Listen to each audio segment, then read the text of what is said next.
चला मंडळी, आज आपण संक्रांत स्पेशल एक वडी बघणार आहे. पांढऱ्या तिळांची वडी बनवतो इथं आपण. ही वडी आहे ती तुम्ही दातानी नाही तर ओठानेही खाऊ शकाल. इतकी मौसूद अशी ही वडी आपण बनवतोय. ही वडी तुम्ही जर पहिल्यांदाही बनवत असाल तरी अजिबात तुमची वडी ती बिघडली जाणार नाही. अतिशय सॉफ्ट अशी ही वडी तयार होते आणि एकदम खायला टेस्टी अशी बनते. ही वडी आहे ती घरातील लहानांपासून ते वयोवृद्धांपर्यंत ही वडी ती खाऊ शकतात. इतकी सॉफ्ट अशी ही वडी तयार होते आणि जेवढी ही सॉफ्ट होते ना तशी खायला ही खूप अशी टेस्टी बनते. इथं बघू शकता काय मस्त अशा आपल्या वड्या तयार झालेल्या आहेत आणि ही रेसिपी इथे एकदम सोप्या पद्धतीने इथं सांगितलेली. साहित्यही याला खूप कमी लागतं. बघा काय मस्त अशी आपली वडी दिसते. जितकी छान दिसते त्याच्यापेक्षा खायला अप्रतिम अशी लागते. झटपट तयार होते आणि कमी साहित्यात तयार होते.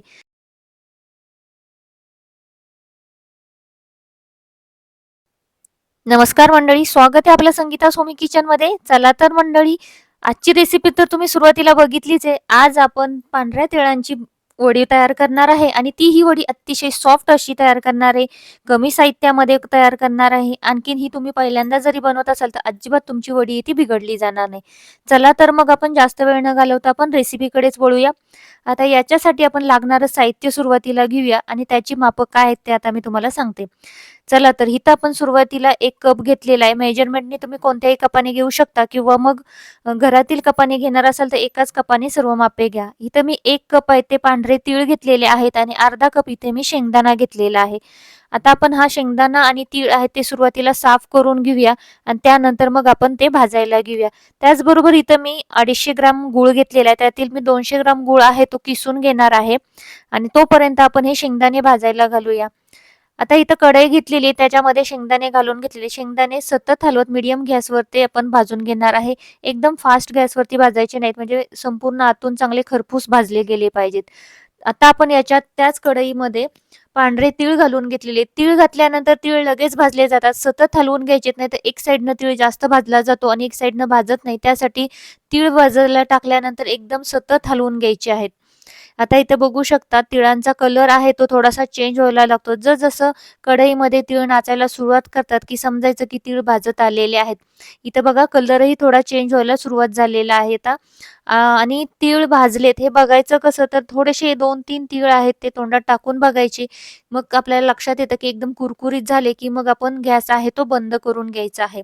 नाहीतर काय होतं, तिळामध्ये थोडासा जरी कच्चापणा राहिला तर एकतर वडी तुमची कडवट बनते किंवा मग असा कच्चा तिळांचा वास त्याच्यामध्ये येतो आपल्याला खाताना. त्यामुळे तीळ भाजताना एकदम परफेक्टली भाजून घ्यायचे आहेत.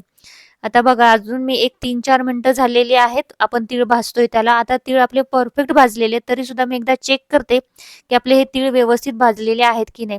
2 दाणे तोंडात टाकून बघायचे की आपले तीळ व्यवस्थित भाजलेले आहेत की नाहीयेत ते. चला तर आता आपण चेक करून बघितलेले आहेत आणि आता आपण एका ताटामध्ये हे काढून घेतलेले आहेत तीळ. आता हे असेच चांगले थंड करून घ्यायचे.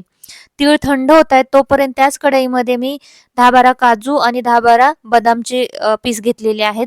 तुम्ही याच्याऐवजी तुम्हाला ड्रायफ्रुट्स त्याच्यामध्ये नसेल ॲड करायचे तर मिल्क पावडर पण घालू शकता. आता हे जे शेंगदाणे ते थंड झालेले आहेत. आता थंड झालेले शेंगदाणे हाताने सोलून घेऊया आणि त्यानंतर त्याची सालं आहेत ती सगळी काढून घ्यायची.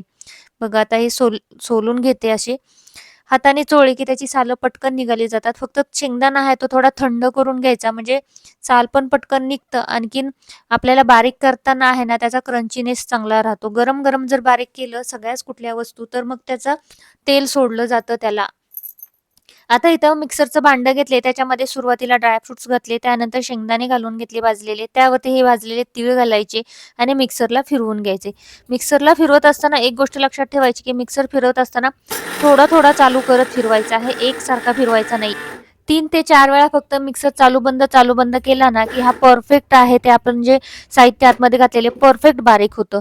आता इथं बघू शकता अशा पद्धतीचा थोडासा भरड काढून घ्यायचा आहे. जास्त जाड पण नाही आणि एकदम बारीक पण नाही. इथं बघू शकता अशा पद्धतीचं आपण बारीक करून घ्यायचंय. आता आपण ते ना एका ताटामध्ये काढून घेऊया.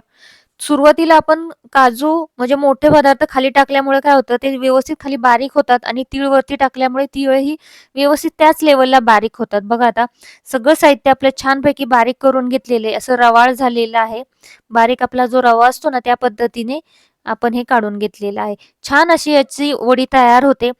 आता आपण एक कढई घेऊया, गॅस चालू करून घेतलेला आहे आणि त्याच्यामध्ये 1 कप आपण किसून घेतलेला गूळ घेतलेला आहे. मी हा किसून घेतलेला आहे. काय होतं, पटकन आपला पाक तयार होतो. ज्यावेळेस गूळ आपला किसलेला असतो ना, एकतर पाक पटकन तयार होतो, जास्त वेळ लागत नाही. आता 1 कपाला मी 6 चमचे पाणी याच्यामध्ये घालून घेतलेले आहे. जो आपला पोहे खायचा चमचा असतो त्याने घातलेला आहे.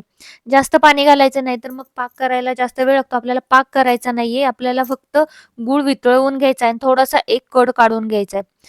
आता हा गूळ हलवून घेतला. त्याच्यामध्ये मी अर्धा चमचा वेलची पावडर घालून घेते. वेलची पावडर थोडी जास्त घालायची, म्हणजे छान अशी टेस्ट येते आपल्या वडीला. आता बघा इथं गुळाचा पाक आहे ना, तो चांगला वितळलेला आहे. म्हणजे गूळ पाण्यामध्ये छानपैकी वितळून घेतलेला आहे. आता त्याला छानपैकी एक उकळी काढूया. एक उकळी आली की त्याच्यामध्ये आपण ते बाकीचं साहित्य काढून घेणार आहे. अशा पद्धतीचे बुडबुडे आले की त्यावरती 2 चमचे आहे ते तुपाचे घालून घ्यायचेत आणि थोडंसं मिक्स करून घ्यायचं आणि त्यावरती लगेच आपण आता हे जे मिश्रण बारीक करून घेतलं होतं ताटामध्ये ते घालून घ्यायचं आहे. आता हे करत असताना गॅस इथं एकदम स्लोवरती ठेवायचा आहे आणि चांगलं हे मिक्स करून घ्यायचं. काय होतं, मिश्रण घातल्यानंतर खाली लागायची शक्यता जास्त असते, त्यामुळे सतत हलवून घ्यायचं आहे. हे मिश्रण आहे ते चांगलं एकजीव झालं पाहिजे. इथं तुम्हाला जर गुळाची हे वाढवायचं असेल, कारण की तुम्हाला जर गोड जास्त आवडत असेल वडी, तर याच्यामध्ये जो गूळ आपण शिल्लक ठेवला होता 50 ग्राम, तोही गूळ तुम्ही याच्यामध्ये घालून घेऊ शकता. आता हे बघा मिश्रण अशा पद्धतीनं घट्ट झालेलं आहे. गॅस मी स्लोवरतीच ठेवलेला आहे. फक्त सतत हलवून घ्यायचं आहे. बघा, व्यवस्थित मिश्रण अशा पद्धतीचं करून घ्यायचंय. तुमच्या लक्षात येत असेल, जास्त पातळ ठेवलं तर वडी एकदमच सॉफ्ट राहील, तुमची पातळ राहील. त्यामुळे अशा पद्धतीचं मिश्रण करून घ्यायचं. त्यानंतर एका ताटाला एकतर तूप लावून घ्यायचं किंवा मग बटर पेपर असेल तुमच्याकडे तर बटर पेपर घालायचा आणि त्यावरती हे मिश्रण आहे ते घालून घेणार आहे. इथे मी बटर पेपर घातलेला आहे आणि त्यावरती आपण हे मिश्रण घालून घेऊया. मिश्रण लगेच सुकायला सुरुवात होते, त्यामुळे पटकन मिश्रण घालून घ्यायचं आणि त्याला थापून घ्यायचं आहे. बघा, काय होतं आपण लाडू करतो ह्याचे पांढऱ्या तिळाचे त्यावेळेस एकतर कडक होतात किंवा मग ते जास्त हे म्हणजे व्यवस्थित बनले जात नाहीत. तर त्यापेक्षा अशा पद्धतीची जर वडी केली ना, तर एकदम परफेक्ट अशी बनते. खायला पण खूप टेस्टी होते आणि अजिबात बिघडत नाही. तुम्ही पहिल्यांदा जर कोणी बनवणार असेल, तरी त्यांची वडी अजिबात बिघडली जाणार नाही. आता मी इथे ही मिश्रण आहे ते थापून घेतलं. एका वाटीला तूप लावलं आणि त्यांनी छानपैकी थापून घेतलं. त्यावरती भाजलेले तीळ मी सुरुवातीलाच थोडेसे 2-3 चमचे बाजूला काढून ठेवले होते, ते घालून घेतले आणि वाटीच्या साहाय्याने ते परत टॅब असे करून घ्यायचे. म्हणजे ते वडीमध्ये चांगले मिक्स होतील आणि जास्त निघणार नाहीत, म्हणजे सुकल्यानंतर पडणार नाहीत. असे चांगले दाबून घ्यायचे. एक 10 मिनिटं थंड करून घेतली ही वडी आणि त्यानंतर अशा पद्धतीनं काप करून घेतलेले. काप एकदम हलक्या हाताने करायचे, कारण अजूनही वडी आहे ती एकदम गरम आहे आपली. त्यामुळे एकदम हलक्या हाताने फक्त म्हणजे काप करून द्यायचे, अर्धवट काप करायचे. पूर्ण काप करायचे नाहीत. ज्यावेळेस 1-1.5 तासानंतर तुम्ही हे कराल, त्यावेळेस पूर्ण काप करून घ्यायचे. फक्त हे आपल्याला एक लाईन ओढून घ्यायचे हलक्या-हलक्या वरनं आणि त्यानंतर मग 1 ते 1.5 तासानंतर आपण संपूर्ण त्याचं कट करून घेणार आहे. बघा काय मस्त अशी आपली वडी दिसते. बघूनच तोंडाला अगदी पाणी सुटेल. तर तुम्ही नक्की अशा पद्धतीची वडी एकदा बनवून बघा. नक्कीच तुम्हाला आवडेल. अप्रतिम अशी दिसते. आता आपण 2 ते 3 तास याला थंड करून घेऊया आणि त्यानंतर आपण बघूया आपली वडी कशी झालेली आहे ती.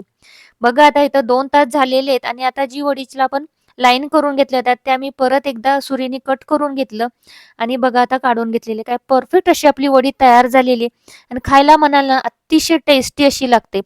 बघा तर काय मस्त अशी दिसते, एकदम मौसूद. चला तर मग मंडळी, इथपर्यंत व्हिडिओ बघत असाल, तुम्हाला रेसिपी थोडी जरी आवडली असेल तर नक्की चॅनलला लाईक, शेअर आणि सबस्क्राईब करायला विसरू नका. बेल आयकॉन प्रेस करा अशाच आपल्या काही सोप्या रेसिपी पाहण्यासाठी. आणि ह्या संक्रांतीला नक्की अशा पद्धतीची वडी आहे ती करून बघा. अप्रतिम अशी लागते. बघा एवढ्या साहित्यामध्ये भरपूर अशा वड्या आपल्या तयार होतात आणि खायला अतिशय चविष्ट लागतात.